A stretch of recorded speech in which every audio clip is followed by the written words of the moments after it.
Isang matagumpay na rescue operation ang isinagawa ng pinagsamang pwersa ng Rescue 721 Gataran at Rescue 116 Pagao matapos mahulog sa bangin ng isang delivery truck sa Barangay San Carlos, Gataran, Cagayan nitong hapon ng December 16, 2025. Ayon sa ulat, 5 individual kabilang ang driver ang sugatan sa insidente na naganap habang patungo ang truck sa bayan ng Apari mula sa Kawayan City, Isabela upang maghatid ng mga produkto.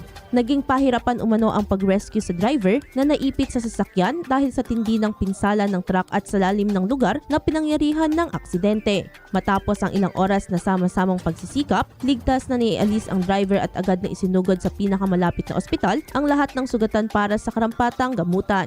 Nagpaabot naman ng pasasalamat ang mga otoridad sa mga rescuers at mga sibilyang tumulong na muling nagpakita ng malasakit at sakripisyo kapag buhay ang nakataya. Idol, nanunuyo ba tumihina ang elasticity o pagbanat ng balat? Bumababa ang fat level sa ilalim ng balat, ngayon din ang collagen availability sa katawan?